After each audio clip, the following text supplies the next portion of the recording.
دیکھو تم ایسے صاف دل لوگ ہو کہ ان لوگوں سے دوستی رکھتے ہو، حالانکہ یہ تم سے دوستی نہیں رکھتے، اور تم سب کتابوں پر ایمان رکھتے ہو اور یہ تمہاری کتاب کو نہیں مانتے،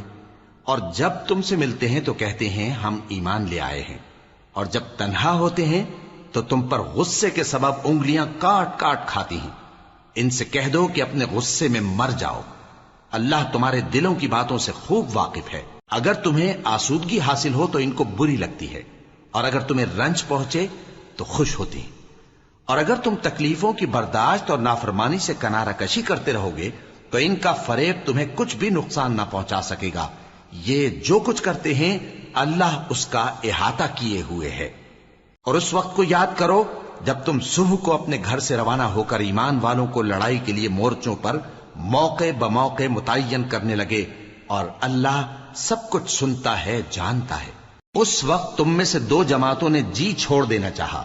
مگر اللہ ان کا مددگار تھا، اور مومنوں کو تو اللہ ہی پر بھروسہ کرنا چاہیے۔ اور اللہ نے جنگ بدر میں بھی تمہاری مدد کی تھی، جبکہ اس وقت بھی تم بے سر و سامان تھے۔ بس اللہ کی نافرمانی سے بچو تاکہ شکر گزار بن جاؤ۔ جب تم مومنوں سے یہ کہہ کر ان کے دل بڑھا رہے تھے کہ کیا تم کو یہ کافی نہیں کہ تمہارا پروردگار 3000 فرشتے نازل کر کے تمہیں مدد دے؟ ہاں کیوں نہیں، اگر تم دل کو مضبوط رکھو اور نافرمانی سے بچتے رہو،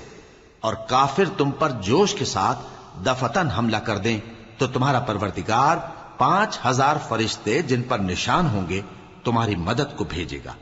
اور اس مدد کو تو اللہ نے تمہارے لیے ذریعہ بشارت بنایا، یعنی اس لیے کہ تمہارے دلوں کو اس سے اطمینان حاصل ہو، ورنہ مدد تو اللہ ہی کی طرف سے ہوتی ہے جو غالب ہے، حکمت والا ہے۔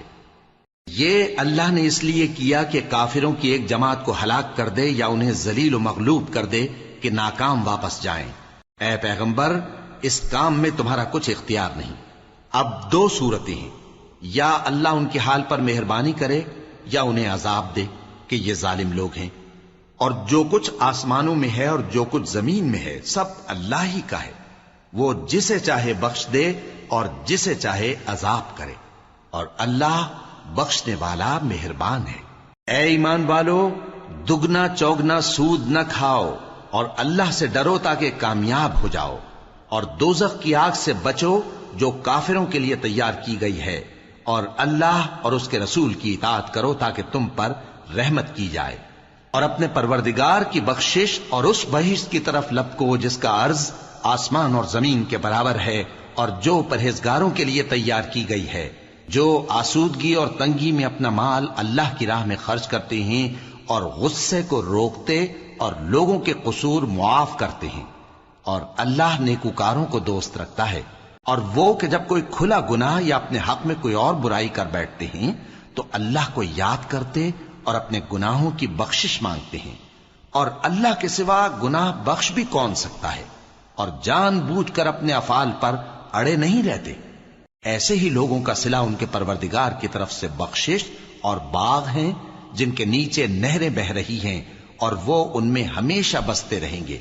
اور اچھے کام کرنے والوں کا بدلہ بہت اچھا ہے۔ تم لوگوں سے پہلے بھی بہت سے واقعات گزر چکے ہیں، تو تم زمین میں سیر کر کے دیکھ لو کہ جھٹلانے والوں کا کیسا انجام ہوا۔ یہ قرآن لوگوں کے لیے صاف پیغام اور اہل تقوی کے لیے ہدایت اور نصیحت ہے، اور بددل نہ ہونا اور نہ غم کرنا۔ اگر تم سچے مومن ہو تو تم ہی غالب رہو گے۔ اگر تمہیں زخم شکست لگا ہے تو ان لوگوں کو بھی ایسا زخم لگ چکا ہے، اور یہ ایام زمانہ ہے کہ ہم ان کو لوگوں میں بدلتے رہتے ہیں، اور اس سے یہ بھی مقصود تھا کہ اللہ ایمان والوں کو جدا کر دے اور تم میں سے بعض کو شہید بنائے، اور اللہ بے انصافوں کو پسند نہیں کرتا۔ اور یہ بھی مقصود تھا کہ اللہ ایمان والوں کو پاک صاف بنا دے اور کافروں کو نابود کر دے۔ کیا تم یہ سمجھتے ہو کہ بے آزمائش بہشت میں جا داخل ہوگے؟ حالانکہ ابھی اللہ نے تم میں سے جہاد کرنے والوں کو تو اچھی طرح معلوم کیا ہی نہیں، اور یہ بھی مقصود ہے کہ وہ ثابت قدم رہنے والوں کو معلوم کرے، اور تم موت شہادت کے آنے سے پہلے اس کی تمنا کیا کرتے تھے، سو تم نے اس کو آنکھوں سے دیکھ لیا۔